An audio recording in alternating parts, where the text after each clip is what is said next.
This is part 5 of Ikana Canyon. And I think the next 2 or 3 parts here of Ikana Canyon are my favorite in the area. They're awesome. The ancient castle of Ikana. Gosh darn, that's stupid. I hate that stupid word. I can never get it right. Yeah, the ancient castle of Ikana. Yeah, I mean, it is awesome, and the theme that goes along with it. Like, I'm not a big fan of this area, like I said, but that is one part that I really like in the game. I think it does a good job of kind of breaking up this area a little bit too, to have like this big fortress area right in the middle of it that we get to go explore. I just gonna say that's a cool part, and the rest of it's kind of Yeah. But yeah, I mean, just and then the art we see in there, and just like it feels like it used to be something, which I think they kind of tell you that it did used to be something. Especially if you stop and fight some of those Garos. As we go along, they give you a little bit of the story. There we go again, saying it 2 different ways. Like we always say stuff 2 different ways. What I was talking about. Here's what we can say: Mirror Shield. Looks pretty awesome. It does look awesome. Like we had a design. And the one from Ocarina of Time, but just that face on that one, it just looks really creepy. It just goes along so well with this creepy game. And then the way it actually reflects it onto the wall, same way as it did in Ocarina of Time, but just having Does that design reflect in Ocarina of Time? It did. It was just like a little half moon, I think. Okay, I think it had like a half. No, crescent moon. You're right. Yeah, but I think it's star. Star. So, but whatever. That shield looks awesome. Yeah, it does. Just like running around the entire rest of the game with this mirror shield on your back. Just creeping you out, staring at you, screaming face is just it's a little off-putting. That's one thing I don't like about this in Ocarina of Time is I wish we kind of got the mirror shield earlier in the game because you obviously see the backside view, like in these games for a really long time. Just I don't know, it's always cool to have something kind of makes you look very different in this game. It does, and I guess I kind of get why you wait to the very end because it's like a great defensive upgrade and all that. But we don't really use it. When do we use our shields? That's true. When do we use our shields? We only use it for to like those blocks out of the way or whatever. So I mean, in my opinion, they could have put it earlier in the game. That's true. And I will say, I love the music that just played as soon as we walked into this area. Yes, it's awesome. I mean, it sucks we're about to warp out here now. Yeah, but it sounds very similar to the Pirates Fortress in the Great Bay Area. It does, and I'm not sure if it's exactly the same, but exactly. Yeah, But I think it is. And if it is exactly the same, that's one thing I don't like. I don't mind repeating themes. Obviously, if they're in the same kind of area. Well, of course, yeah. But if they're in a completely different area of the game, I don't like themes repeated at all. It feels this game is awful. This game is awful. We're done commentating at this point. No, I don't want to be done. But also, no, definitely not. And also, when you first walk in, and it plays that kind of a really loud, da da da, It always was reminds it Sports Center? Yeah. Free plug, ESPN.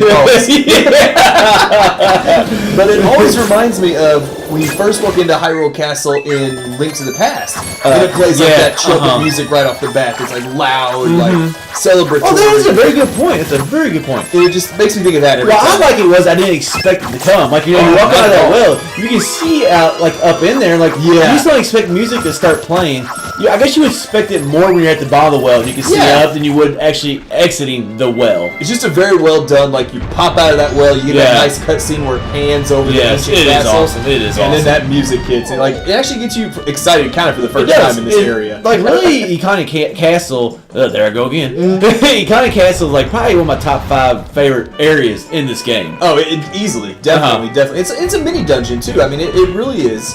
Mini dungeon. It's not too complex. No, but it's got a boss at the end of it. I said, I spoke about earlier, they talk about all the blood and the war or whatever used to go on there and stuff. It used to be a big kingdom.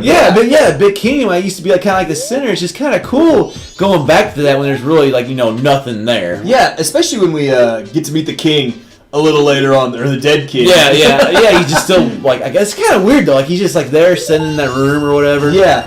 I just think it's a very well done. I kind of mentioned, if you get some of the story from the Garros earlier, plus when you're going through the cemetery, you meet the dead soldiers that used to be there. Yeah, you get the captain's head, which he said something about that, I think. Yeah, he was one of the leaders. That was so long ago, I couldn't tell you. He was one of the leaders of that kingdom, the army of that kingdom. It's just such good little things that just really fill out. And the graveyard is in Ikana, right? Yeah. Okay, I think I asked that in an earlier part. So probably.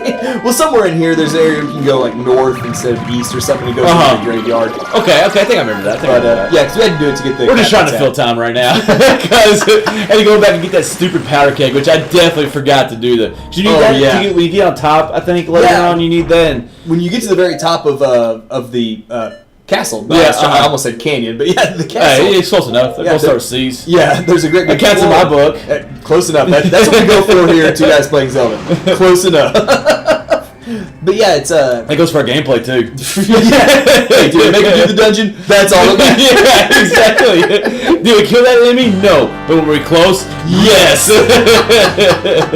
Now it is really cool. Like you don't have to go all the way through the well again to get back into the castle. Like Thank when God. when you hit one of those blocks with your mirror shield, it created that shortcut that you saw us walk through. There. Well, if you can hit this block right here, it is a shortcut. But that would have been a pain to walk all the way back through. Oh, it would have been awful. Gosh, so it was kind of nice to have this right here. Yeah, it's just. Can you imagine? If there's anything we hate backtracking, we said it a million times. We'll say it again. We don't like backtracking. We never think about it until we realize we screwed up and we have to do it. Well, it's like you said, we warped out. I mean, we were so excited about getting here, and then we warp out. Yeah, it was great when you walk back in though, and that music hits again.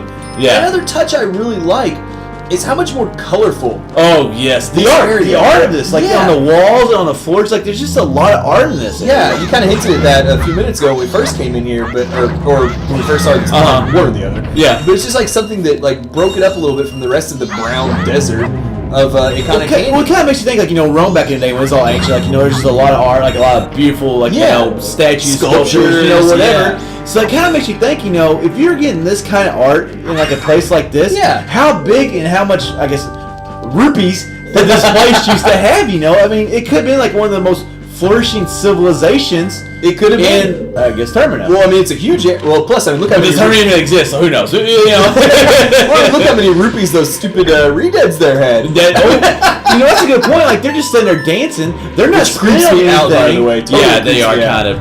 But you have to actually have the Gibdo mask to even make them do that. But yeah, it makes them so easy to kill though, because if you take off the mask, I believe they attack you. Yeah, they do. They do. And then if you put the mask back on, they just start dancing in place again. But I like that little difference that they threw in there from Ocarina of Time. Like, make them dance instead of like getting all creepy and like choking us and whatever they do, climbing on you and biting you, whatever it is they do. Yeah, I hate those redeads. It's kind of like a flashback to the Force Temple right here. It is. This whole little area, like getting to use the Deku mask again. Like, I was a big fan. Well, that's not reminiscent of the Force Temple because we didn't get to use it. But I was talking about the thing coming down. Remember that one room where the thing comes down and smashes you? I was thinking. You said Woodfall. I was thinking Woodfall Temple. So I was like, you're sitting here talking about the Force Temple, and you're like, yeah, we get to use the DQ mask. I'm like, what? Because that was totally an Ocarina of Time. Oh, you didn't get that mask? Now, this area reminds me of Woodfall Temple. Like, even though we don't really use the flowers to fly across here, but like just seeing like these the pillars in here and the flowers launch pads, and like the bottomless ground below reminds me of snow because of that stupid ice block right here. Why is there an ice block right here in this game? Doesn't make a lot of sense. That's just being mean. That's just like a Nintendo developer just being like, you know what? I'm going to throw this in here. Yeah. Listen, well, I guess you could have got there with the flower if you didn't know the block was there. But yeah, just how do you know to use the magnifying glass? You gotta hit that switch or whatever. Yeah. To get the door to open. So yeah. But you probably could have shot that, couldn't you? Oh no, you had to step on it. You had to step on it. So you actually had to go this way. Okay. Yeah, it's just like how would I'm glad we know what we're doing. Yeah, how would you even know to use a lens of truth in We're sitting here, we just saw it happen, and we still don't know how it happened. Just because we saw it. And this is why we struggle at Zelda games. Yeah, just because we saw it doesn't mean we were paying attention. Yeah, that's very true. We were too busy talking and drinking. I was thinking drinking my beer, so. Yeah, but something about that room just reminds me of Woodfall, just like the look of it and like the bottomless pit below you, I guess, and the flower launching. Now here's one thing I kind of noticed, like it says Jinx right there. I think in most of the other Zelda games we've had Curse, so like is the whole Jinx versus Curse thing, like kind of like the whole parallel worlds that everybody talks about Majora's Mask. It's just kind of interesting, but anyways, let's go ahead and wrap up part 5 of Ikana Canyon.